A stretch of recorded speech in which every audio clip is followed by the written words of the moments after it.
Bom, aqui nós temos a fachada, né, foi mantida, as características, foram mantidas as características principais dessa fachada, inclusive nós temos fotografias do Caibar nessa janela, enfim, numa dessas janelas, e aqui é a entrada do memorial, né, aqui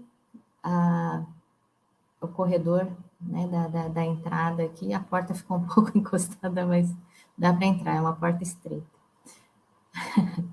Aqui nós temos, né, já na entrada, uma imagem do Caibar, né, normalmente nós costumamos ver imagens dele mais jovem, essa já é uma idade com um pouco mais de idade, né. Aqui nós temos um trecho de uma mensagem do Mariano, que o Caibar enviou para o Mariano Rango da Aragona, né, uma imagem que é uma mensagem que a gente destaca bastante nessas visitas, né, falando do contato que o pensar nele, ou olhar uma fotografia dele, fazia com que ele e o Mariano se conectassem, ou seja, né, apesar da distância, enfim, apesar de estarem em planos diferentes, né, eles terem esse contato aí através desses pensamentos, dos pensamentos mesmo, né. Aqui é a entrada, né, do memorial, que vai explicar o que é o local, enfim. Como eu disse, são divididos em salas temáticas, né. Então, aqui a gente tem a linha do tempo, que vai falar sobre o Caibar cidadão, né, contar toda a história, desde do seu nascimento, local de nascimento, o período em que se encontrava, né, o país, situando o país naquele momento, que era o período da Guerra do Paraguai, fotografia dos pais, enfim, falando toda a trajetória dele, desde o nascimento até a adolescência, né? Ele estudou no Colégio Dom Pedro II, fala desse período, inclusive, né? Ele ficou órfão muito cedo, né? Aqui vai falar um pouco, já quando ele sai da cidade do Rio de Janeiro, enfim, do seu casamento com a dona Mariquinhas, que foi um importante apoio, foi uma grande apoiadora do trabalho dele. Aqui vai falar dele na região, né, quando ele chega na cidade de Araraquara, depois ele chega a Matão, que era uma vila, na verdade, né, não era uma cidade ainda, não era emancipada. E a gente conta nesse pedaço aí toda a história, toda a importância dele na emancipação da cidade, inclusive, né? Foi o primeiro intendente, participou aí da fundação da Associação Comercial, teve uma atuação muito forte nos movimentos políticos mesmo, inclusive, né? Então, fala aí da participação dele na coligação para a liberdade de consciência, período da era Vargas, né? Então, assim, toda a atuação dele é como cidadão, né? Depois nós vamos para a sala da gráfica, que vai falar do Caibar jornalista, né? Então, quando ele conhece o espiritismo e ele tem essa necessidade de divulgar, ele tem de compartilhar, porque ele encontrou ali as respostas para os sofrimentos do mundo aí, né? Então, ele vai fazer todo esse trabalho. Nós aí destacamos as imagens, relatos, né, de pessoas que trabalharam nessa época com ele. Aqui a gente tem um livro de entrada e saída, ou seja, onde era tudo registrado, quantidade de publicações, enfim, né, os tipos que eram utilizados nas impressoras, porque eles eram impressos inicialmente na cidade de Taubaté, né, e depois ele adquire as máquinas, até pela distância, inclusive. Então, todo o capricho dele, né? Então, aqui nós temos uma das máquinas que eram utilizadas para a impressão do jornal naquela época. Então, a gente imagina toda a dificuldade que era para você montar a placa, para poder imprimir. Tem, inclusive, um barulho, né, de uma máquina em trabalho, só para a gente ter uma ideia de como é o funcionamento dessa máquina. Então, aqui fala um pouco também, inclusive, da história do jornal Clarim, da Revista Internacional de Espiritismo, né, que são publicados até hoje, né, aqui algumas capas, inclusive, também das revistas da época, né, dessas primeiras revistas que foram publicadas, isso lá de 1925 depois, né, depois de 25 para frente, né, todo o zelo dele, a preocupação dele, né, nessa divulgação. Aqui vai falar do Caibar escritor, né, então a gente expõe ali as obras que foram escritas por ele, né, em vida, né, temos outras obras aí psicografadas, mas essas foram as que foram publicadas em vida, inclusive Parábolas e Ensino de Jesus, que é o best-seller até hoje da editora, né, um livro importantíssimo para os estudos. A Escrivaninha, que pertenceu a ele, tem um trecho de uma conferência que fica ali naquela tela ali, né, nesse telão aí, a caligrafia dele, o capricho, a firmeza nas palavras.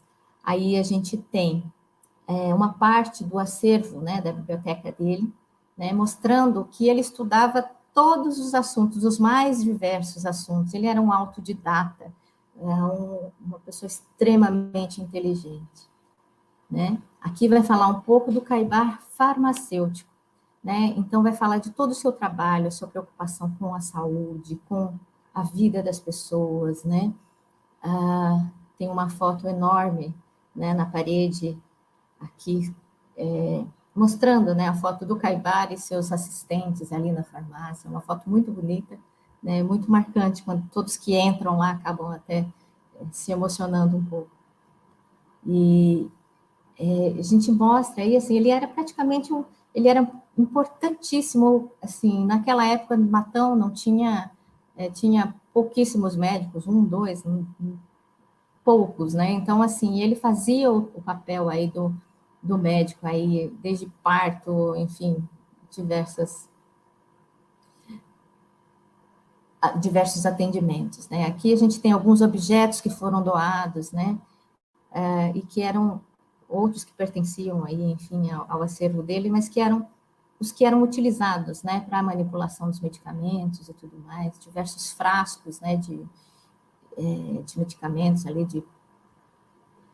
aqui tem os relatos, inclusive, vários relatos, porque ele fazia atendimentos nas fazendas, né? A cidade de Matão, a população urbana era pequena, então ele saía nos finais de semana para fazer os atendimentos nas fazendas, e inclusive gratuitos, né?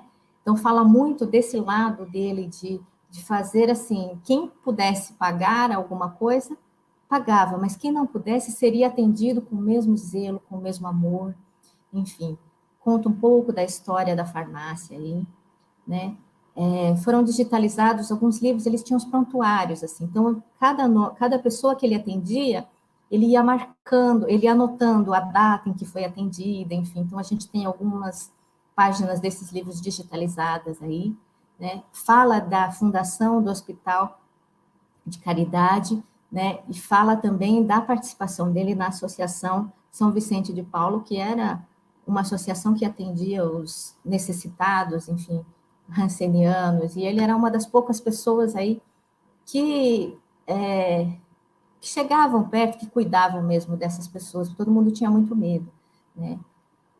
Um relógio que foi doação, inclusive, do doutor Adail Pedro, né? Uma pessoa que eu tive o prazer aí de conhecer, o quarto do Caibar. Então, aqui vai contar um pouco da história, né, dos momentos finais da vida dele, falar das preferências dele, do lado pessoal dele, né, do Caibar. Então, na parede você encontra diversos relatos das pessoas dizendo como ele era uma pessoa alegre, ele era uma pessoa sorridente, né, apesar de nas fotos a gente ver ele sempre muito sério, assim, mas era o normal aí da época, né, de tirar foto, enfim. Gostava de contar anedotas, enfim, aqui está a cama dele, o guarda-roupa, algumas mudas de roupa, né, que pertenceram a Caibar, e esse foi o quarto onde ele desencarnou, né? Então, esses relatos, assim, são interessantíssimos, né, essas descrições que as pessoas fazem, que conviveram com ele, fazem dele. Aqui a gente tem, contando um pouco sobre os momentos finais, né, da passagem dele aqui em Matão, então, do desencarne dele, então, mostra ali o acompanhamento ali, né, do cortejo fúnebre.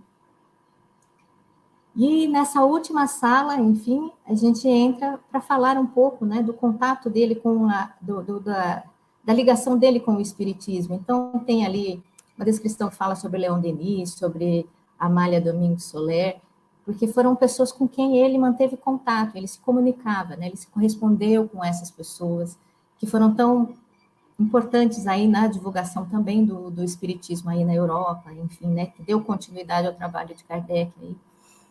E conta aqui um pouco de como aconteceu, né, esse contato do Caibar, porque ele era católico, né, inclusive ele participou da fundação da primeira paróquia de Matão, ele ia buscar o padre para fazer as missas, enfim, aqui a gente tem o passaporte dele, alguns documentos pessoais aí que eu falei, tem até um manual de fotografia, ele comprou fotografia para poder tirar fotos, porque ele queria registrar fotos de espíritos, enfim, né? Então, tem fotografias desses companheiros que fizeram parte aí desse período aí com ele, né, da família Percha aí, que teve uma grande ligação com o Caibar, a família Gonçalves, enfim, né, todos eles, assim. Aqui a gente tem as 3 mensagens que eu falei, que foram mensagens diretas, né, que foram recebidas logo depois do desencarne do Caibar, né? O Mariano Rango da Aragona recebeu essas mensagens e transcreveu essas mensagens, são mensagens muito bonitas. Que nós temos uma Bíblia que ele ganhou do padre Cesarino, né? Antes do padre sair da cidade de Matão, ele se reconciliou com Caibar, enfim. Então, tudo isso a gente tem aí dos históricos aí na bibliografia, né, do Caibar. Então, a gente vê esses objetos aí que ele recebeu, que ele ganhou essa Bíblia e ele guardou. E ele lia muito a Bíblia, né, inclusive, por isso ele tinha condições de discutir, né, com os padres, enfim. Aqui é um rádio que pertenceu ao Caibar, e essa parte aqui vai falar um pouco das conferências radiofônicas, né? Ele já antecipando tudo, né? Como ele era um homem de vanguarda, um homem de visão de futuro, então ele foi à rádio fazer as conferências. Imagina ele com todos com tudo que a gente tem disponível hoje, né? O trabalho que ele conseguiria fazer, com tantas dificuldades ele conseguia, né? Ir abrindo caminhos para poder fazer a divulgação daquilo que para ele era tão importante e que ele sabia que que traria respostas, que ajudaria muitas pessoas. Fala do Centro Espírita Amantes da Pobreza, né, que hoje é chamado de Centro Espírito Clarim. Aqui as plaquinhas que tinham na porta do centro, né, e eles faziam questão de dizer que tinham medicamentos homeopáticos gratuitos, né, independente de religião, independente de classe social, que as pessoas poderiam receber aí. Né? Então, aí é um livro de atas, tem uns livros com umas dedicatórias que ele fez para as irmãs Peste, enfim, são vários documentos assim que contam um pouco a história, que é muito gostoso visitar. Enfim, aqui a imagem dele, né? E acho que acaba aqui, Orson.